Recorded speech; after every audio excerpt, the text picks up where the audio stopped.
Welcome to our channel education for you தமிழா. ஆசிரியர்கள் அனைவருக்கும் வணக்கம். நம்ம சேனலில் பார்த்திங்கன்னா லாஸ்ட் ஃபியூ மந்த்ஸாகவே எந்த ஒரு வீடியோஸுமே அப்லோட் பண்ணியிருக்க மாட்டோம். காரணம் என்ன அப்படின்னு பார்த்திங்கன்னா, நம்ம சேனலில் மொத்தமே டிஆர்பி ரிலேட்டடான நியூஸஸ் தான் நம்ம அப்டேட் பண்ணிகிட்ருக்கோம். லாஸ்ட் ஃபியூ மந்த்ஸாக பார்த்திங்க அப்படின்னா டிஆர்பியில் எந்த ஒரு அப்டேட்ஸுமே இல்லை. லாஸ்ட்டாக பார்த்திங்கன்னா August 23 ஒரு அப்டேட் வந்துச்சு. அதுக்கப்புறம் பார்த்திங்கன்னா எந்த ஒரு அப்டேட்டுமே இல்லை. கிட்டத்தட்ட பார்த்திங்கன்னா ஒரு 5 மந்த்ஸாக டிஆர்பி போர்டு சைலண்ட்டாகவே இருந்தாங்க. இப்போ பார்த்திங்க அப்படின்னா புதுசாக ஒரு நோட்டிஃபிகேஷன் நமக்கு ரிலீஸ் பண்ணியிருந்தாங்க. ஃபியூ டேஸ்க்கு பிஃபோர் பார்த்திங்கன்னா லா காலேஜில் இருக்க அசிஸ்டன்ட் ப்ரொஃபஸருக்கு நோட்டிஃபிகேஷன் ரிலீஸ் பண்ணியிருந்தாங்க. அது பார்த்திங்கன்னா நமக்கு 2024 ஆனுவல் பேனர்லேருந்து ரிலீஸ் பண்ணியிருக்காங்க. இப்போ எல்லாருமே எதிர்பார்க்கறது என்ன அப்படின்னு பார்த்திங்கன்னா 2025 ஆனுவல் பேனர் எதிர்பார்க்குறீங்க. அது எப்போ வரும் அப்படின்னு பார்த்தீங்கன்னா 99% இந்த வீக்கில் கண்டிப்பாக வந்துடும். அதில் இருக்க மாதிரி எக்ஸாம் நடக்குமா நடக்காதா அதுக்கான ஆன்சர்ஸ் நம்மக்கிட்ட இல்லை. பட் ஒன் திங் நம்ம புரிஞ்சுக்கணும், 2026 எலெக்ஷன் வருது. எலெக்ஷன் வருது அப்படின்னாலே என்ன பண்ணுவாங்க அப்படின்னு சொல்லி உங்களுக்கு எல்லாருக்குமே தெரியும். இப்போ 2024 எலெக்ஷனுக்கு முன்னாடி பார்த்திங்கன்னா ஆர்ட்ஸ் காலேஜோட அசிஸ்டன்ட் ப்ரொஃபஸருக்கான நோட்டிஃபிகேஷன் ரிலீஸ் பண்ணாங்க. யூஜிடிஆர்பி எக்ஸாம் வச்சு ஆன்சர் கேஸ்லாம் விட்டாங்க. அதுக்கப்புறம் பார்த்திங்கன்னா எஸ்ஜிடியோட நோட்டிஃபிகேஷன் விட்டாங்க, எக்ஸாம் வச்சாங்க. இது எல்லாமே பண்ணாங்க இல்லையா. அதே மாதிரி 2026 எலெக்ஷனுக்கு முன்னாடி பல்கான போஸ்டிங்ஸ் போடுவாங்க. எம்பி எலெக்ஷனுக்கே அப்படி பண்ணுறாங்க அப்படின்னா எம்எல்ஏ எலெக்ஷனுக்கு ரொம்பவே ஃபோர்ஸாக இறங்கி நிறைய எக்ஸாம்ஸ் கண்டக்ட் பண்ணி போஸ்டிங் போடுவாங்க.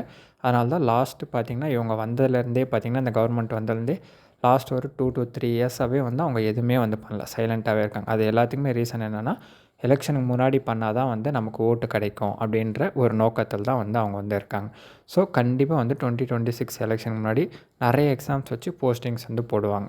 ஏன்னா எம்எல்ஏ எலெக்ஷனை ரொம்ப அவங்க பார்ப்பாங்க. அதனால் கண்டிப்பாக நமக்கு எக்ஸாம்ஸ் நிறையா வரும். அதில் ஃபஸ்ட்டு எக்ஸாம் என்ன வரலாம் அப்படின்னு பார்த்திங்கன்னா, இப்போ லா காலேஜுக்கான நோட்டிஃபிகேஷன் வந்துடுச்சு நமக்கு. அடுத்து என்ன வரலாம் அப்படின்னா, ஆனுவல் பேனர் படி என்ன இருக்கும் அப்படின்னு பார்த்திங்கன்னா 2 எக்ஸாம்ஸ் அடுத்து நடக்கிறதுக்கான சான்சஸ் நிறையா இருக்குது. அதில் ஃபஸ்ட்டு பிஜிடிஆர்பி. ஏன்னா பிஜிடிஆர்பியோட நியூ சிலபஸ் அப்டேட் பண்ணிட்டாங்க. நியூ சிலபஸ் அப்டேட் பண்ணதுக்கப்புறம் 2 to 3 மந்த்ஸ்க்கு அப்புறம் தான் எப்பவுமே நோட்டிஃபிகேஷன் ரிலீஸ் பண்ண முடியும். அதனால தான் அவங்க பார்த்திங்கன்னா முன்னாடியே ரிலீஸ் பண்ணிட்டாங்க. இப்போ அவங்களுக்கு நோட்டிஃபிகேஷன் ரிலீஸ் பண்ணுறதுக்கான அந்த டைம் கிடச்சிருச்சு. பட் எப்போ வரும் அப்படின்னு கேட்டிங்கன்னா, கண்டிப்பாக நம்ம 2025 எக்ஸாம் எதிர்பார்க்கலாம். இந்த மந்த்தே வருமா அடுத்த மந்த்தே வருமா அப்படின்றத நம்மளால் கெஸ் பண்ண முடியாது. பட் கண்டிப்பாக 2025 நோட்டிஃபிகேஷன் வரும், எக்ஸாம் நடக்கும். ஏன்னா பிஜிடிஆர்பிக்கு எந்த ஒரு கேசஸுமே கிடையாது.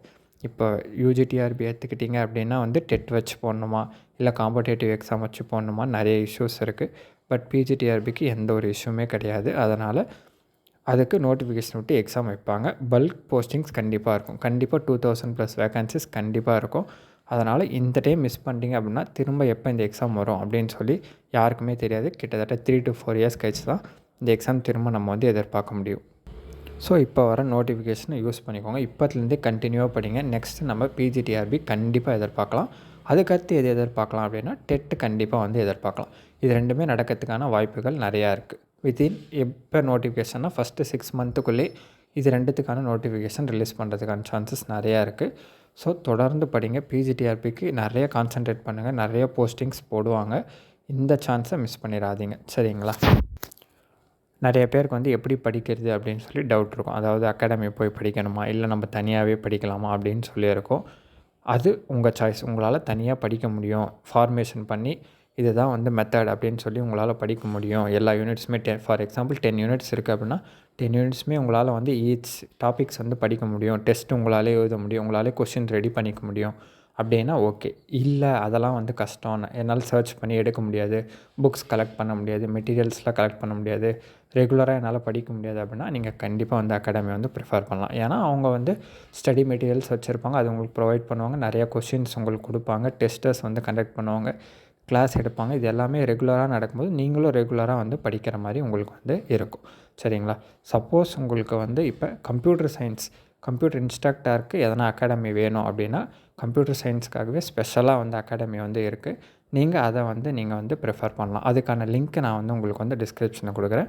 நீங்கள் அந்த கான்டாக்ட் நம்பருக்கு கான்டாக்ட் பண்ணி நீங்கள் டீட்டெயில்ஸ் எல்லாமே கேட்டுக்கோங்க, சரிங்களா. ரொம்ப நல்லா பண்ணிகிட்ருக்காங்க அவங்க. அதனால தான் நான் அது மட்டும் உங்களுக்கு தனியாக ரெக்கமெண்ட் பண்ணுறேன். கம்ப்யூட்டர் சயின்ஸுக்கு மட்டுமே தனியாக இருக்குது அகாடமி. ஸோ ஸ்பெஷலைஸ்டாக அவங்க இருக்காங்க.